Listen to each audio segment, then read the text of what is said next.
আমরা class 10 physical সায়েন্সের 8 number চ্যাপ্টারে 3 নাম্বার যে ইউনিট আছে তড়িৎ প্রবাহ ও রাসায়নিক বিক্রিয়া এটি পড়ছিলাম।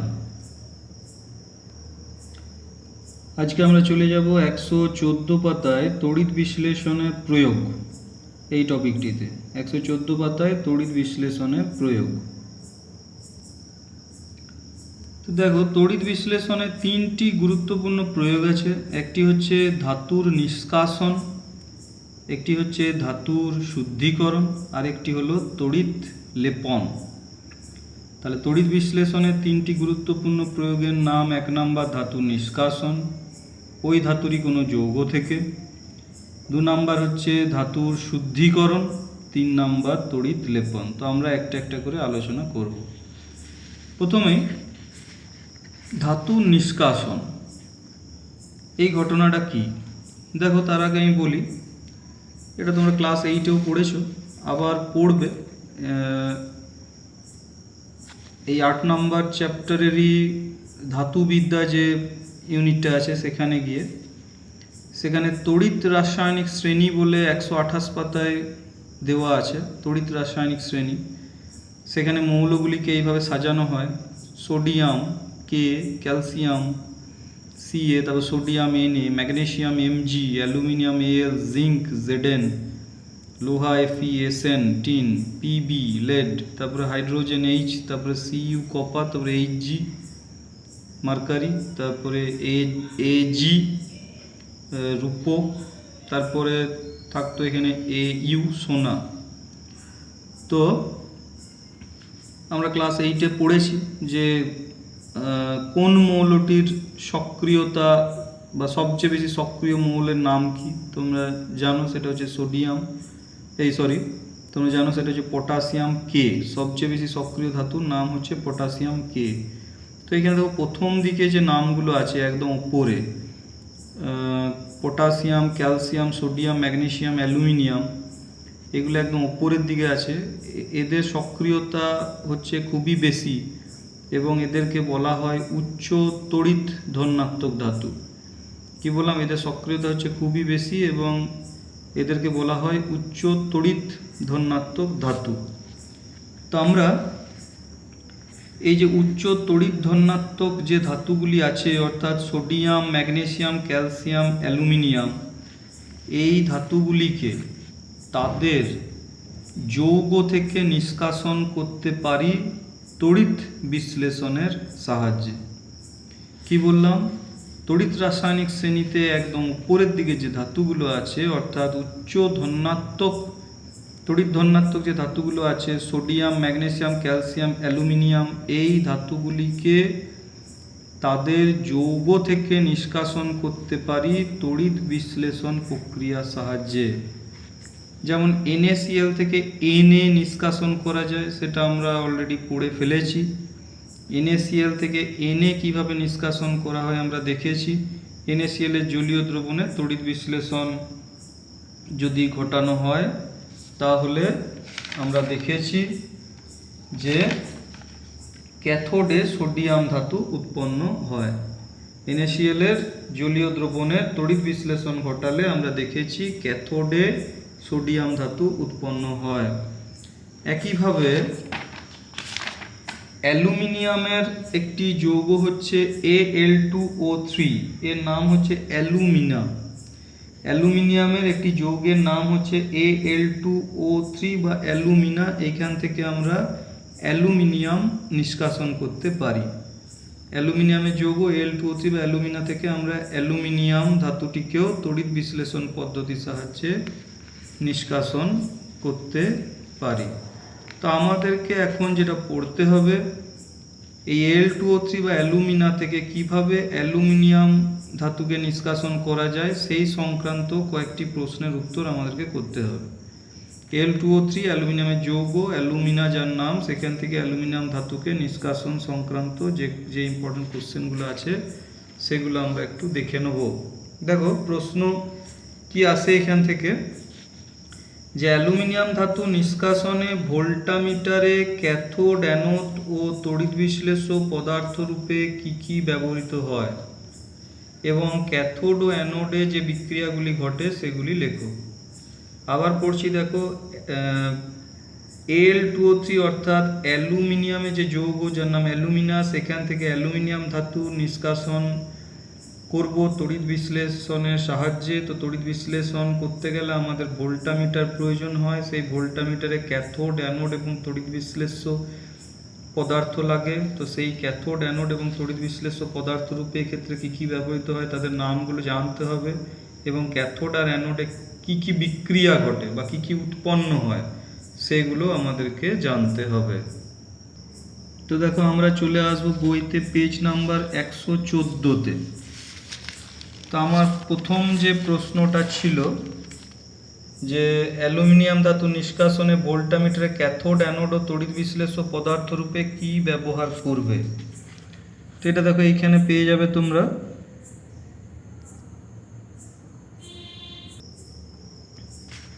এই যে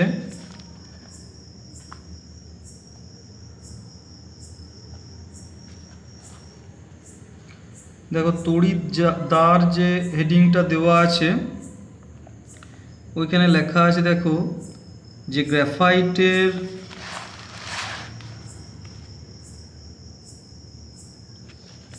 গ্রাফাইটের আস্তরণযুক্ত ইস্পাত নির্মিত ট্যাঙ্ক ক্যাথোড হিসাবে আর গ্রাফাইট দণ্ড অ্যানোড হিসাবে ব্যবহৃত হয়।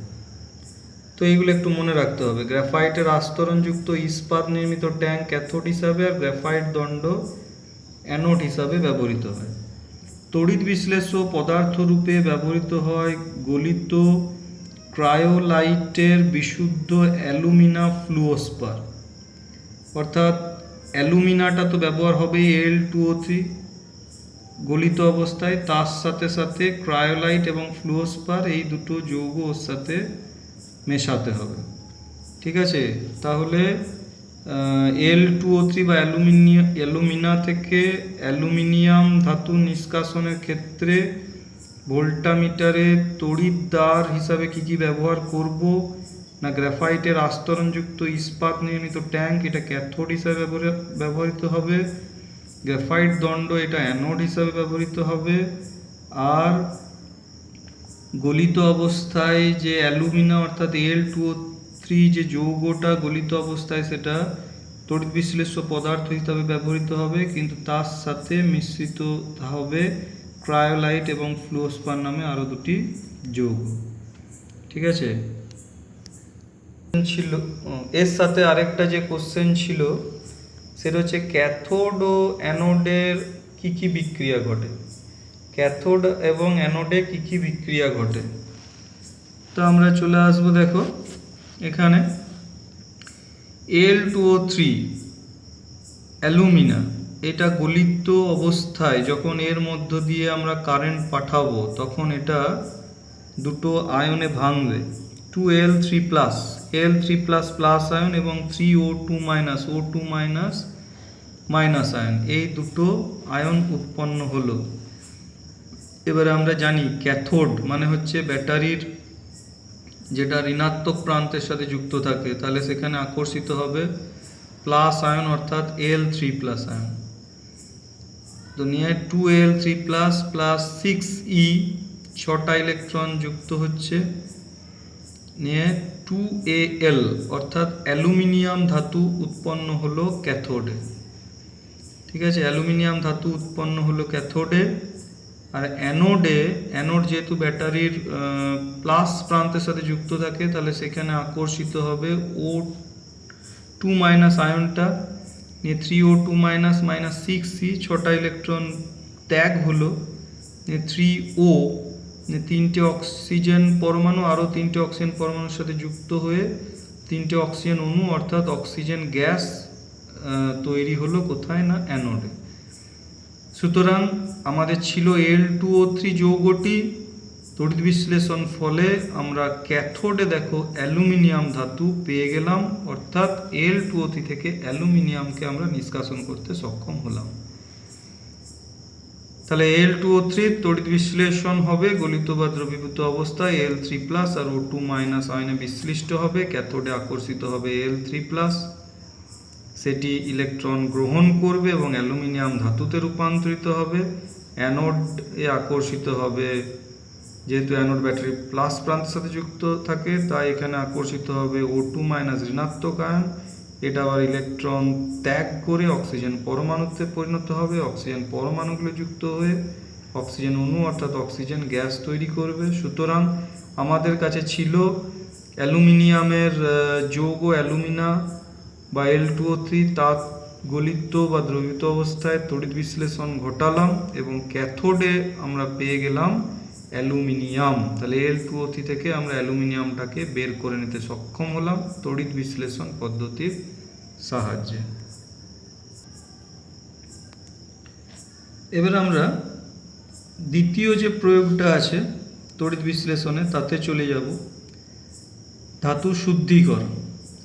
রাসায়নিক পদ্ধতিতে ধাতুগুলি নিষ্কাশিত হওয়ার পর ধাতু মধ্যস্থিত অশুদ্ধিগুলি থেকে ধাতুকে তড়িৎ বিশ্লেষণ পদ্ধতিতে শোধন করা হয়। তার মানে রাসায়নিক পদ্ধতিতে ধাতুগুলি নিষ্কাশিত হওয়ার পর, তার মানে যে ধাতুটা নিষ্কাশন হলো সেই ধাতুর সাথে আরও অন্য ধাতু মিশে থাকতে পারে।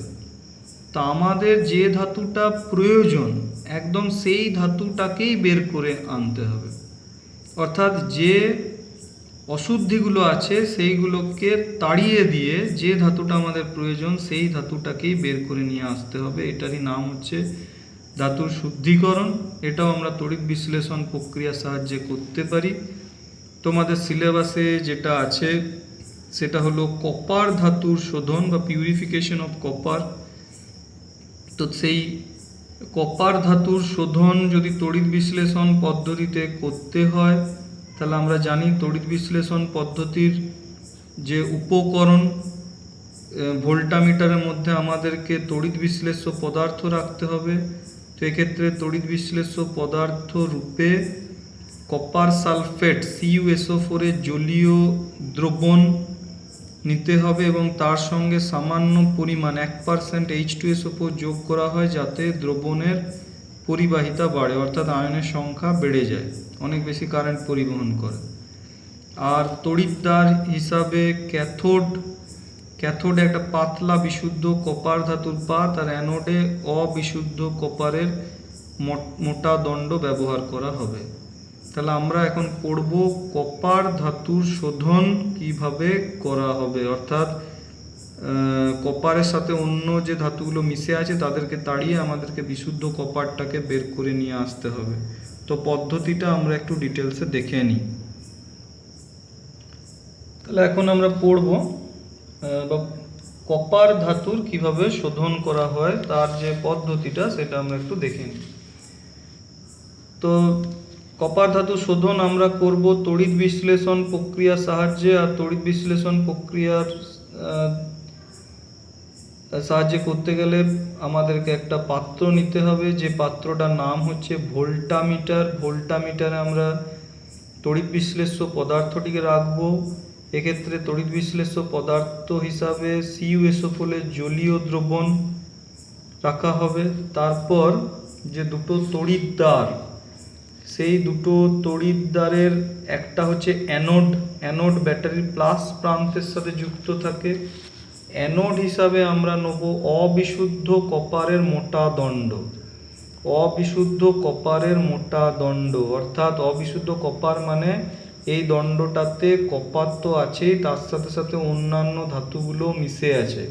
তা আমাদেরকে কপারটাকে সেখান থেকে বের করে নিতে হবে, বাকিগুলো ওই দণ্ড অর্থাৎ অ্যানোডেই পড়ে থাকবে। আর ক্যাথোড হিসাবে আমরা নেব একটা পাতলা বিশুদ্ধ কপার ধাতুর পাত। ক্যাথোড হিসাবে আমরা নেব পাতলা বিশুদ্ধ কপার ধাতুর পাত, অর্থাৎ যে কপারটা অ্যানোডে অন্য ধাতুর সাথে মিশে আছে সেই কপারটাকে বের করে আমাদেরকে এখানে ক্যাথোডে জমা করতে হবে। তারপরে সেই ক্যাথোডটাকে তুলে নিলে আমরা বিশুদ্ধ কপারটাকে সেইখান থেকে আলাদা করে নিতে পারবো।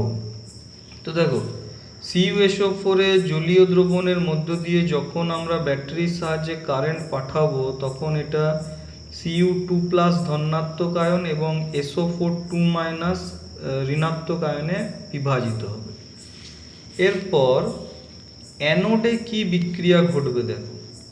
অ্যানোডে যে কপারটা আছে, এই যে অবিশুদ্ধ কপারের মোটা দণ্ডের মধ্যে যে কপারটা আছে, সেইটা দুটো ইলেকট্রন ত্যাগ করবে, দুটো ইলেকট্রন ত্যাগ করবে, দুটো ইলেকট্রন ত্যাগ করবে, অর্থাৎ এখানে জারণ বিক্রিয়া ঘটবে এবং সেটা Cu2+ আয়নে রূপান্তরিত হবে, Cu2+ আয়নে রূপান্তরিত হবে। তাহলে CuSO4টা একবার Cu2+ এ ভেঙেছে, অ্যানোডের কপারটাও Cu2+ এ রূপান্তরিত হয়েছে। এই সমস্ত Cu2+ যে আয়নগুলো সেইগুলো আকর্ষিত হবে ক্যাথোডে, কারণ ক্যাথোড ব্যাটারির মাইনাস প্রান্তের সাথে যুক্ত থাকে। তাহলে Cu2+ যে ধনাত্মক আয়নগুলো সেগুলো ক্যাথোডে আকর্ষিত হবে, সেইখানে তারা দুটো ইলেকট্রন গ্রহণ করবে, অর্থাৎ বিজারণ বিক্রিয়া ঘটবে এবং Cu ধাতুতে রূপান্তরিত হয়ে যাবে, Cu ধাতুতে রূপান্তরিত হয়ে যাবে। তাহলে আরেকবার বলি দেখো, আমরা CuSO4 এর জলীয় দ্রবণের মধ্য দিয়ে ব্যাটারির সাহায্যে কারেন্ট পাঠালে সেটা Cu2+ আর SO4 2- ধনাত্মক আর ঋণাত্মক আয়নে বিশ্লিষ্ট হয়ে গেল। এরপরে অ্যানোডে আমার আছে অবিশুদ্ধ কপারের মোটা দণ্ড, তো সেই যে অ্যানোডের মধ্যে যে কপারটা আছে সেইটা দুটো ইলেকট্রন ত্যাগ করবে, অর্থাৎ জারণ বিক্রিয়া ঘটিয়ে Cu2+ আয়নে রূপান্তরিত হবে। তাহলে CuSO4 থেকে যে Cu2+ উৎপন্ন হয়েছে আর অ্যানোডের কপারটা যে Cu2+ এ রূপান্তরিত হলো, এই Cu2+ আয়নগুলো ক্যাথোডটা যেহেতু ব্যাটারি মাইনাস প্রান্তের সাথে যুক্ত আছে, তাই Cu2+ আয়নগুলো ক্যাথোডে আকর্ষিত হবে, দুটো ইলেকট্রন গ্রহণ করবে, অর্থাৎ বিজারণ বিক্রিয়া ঘটবে এবং Cu এ রূপান্তরিত হবে, কপারে রূপান্তরিত হবে এবং ওই কপারটা ক্যাথোডে যে পাতলা বিশুদ্ধ কপার পাত আছে সেখানে কিন্তু ওই কপারটা কিন্তু জমা হবে। সুতরাং দেখো, ক্যাথোডের পাতলা পাতের ওপর কপার ধাতু যুক্ত হওয়ার জন্য পাতটি মোটা হতে থাকে, ক্যাথোডে আমরা তাহলে বিশুদ্ধ কপার পাই। তাহলে দেখো, এইভাবে আস্তে আস্তে অ্যানোডে যে কপারটা জমা আছে আর কি অন্যান্য ধাতুর সাথে, সেই কপারটা ধীরে ধীরে কোথায় চলে যাবে না ক্যাথোডে যে পাতলা বিশুদ্ধ কপার পাত আছে সেইখানে গিয়ে জমা হবে। এভাবে আস্তে আস্তে অ্যানোডের পুরো কপারটাই ক্যাথোডে গিয়ে জমা হয়ে যাবে এবং ক্যাথোডের যে পাতলা বিশুদ্ধ কপার পাতটা আছে সেটা ধীরে ধীরে মোটা হতে থাকবে। সুতরাং সেইখানে আমরা কিন্তু যে কপারটা পাবো সেটা হচ্ছে পুরোপুরি বিশুদ্ধ কপার। আর অ্যানোডে তাহলে কি পড়ে রইল? অ্যানোডের কপার সম্পূর্ণ ক্ষয়প্রাপ্ত হয় এবং অ্যানোডে যে অশুদ্ধিগুলো পড়ে থাকে একে বলা হবে অ্যানোড মাড। কি বলবো? অ্যানোড মাড। তাহলে বিশুদ্ধ কপারটা চলে গেছে ক্যাথোডে, অ্যানোডে তাহলে এখন পুরো কপার ক্ষয়প্রাপ্ত হয়ে যে অশুদ্ধিগুলো পড়ে রইল তাকে আমরা কি বলবো? অ্যানোড মাড। ঠিক আছে? তাহলে আমরা এখানে তড়িৎ বিশ্লেষণে যে তিনটে প্রয়োগ আছে, প্রথমটা হচ্ছে কোনো ধাতুর যৌগ থেকে সেই ধাতুর নিষ্কাশন, এবং তারপরে ধাতু নিষ্কাশিত হওয়ার পর তার সাথে অশুদ্ধি মিশে থাকতে পারে, তাদেরকে আলাদা করে বিশুদ্ধ ধাতুতে রূপান্তর করা অর্থাৎ ধাতুর শুদ্ধিকরণ। এই দুটো বিষয় আমরা পড়লাম। 3 নাম্বার যে প্রয়োগটা আছে সেটা আমরা এর পরের ক্লাসে পড়ব। ঠিক আছে? এই টপিক এই অবধি রইল।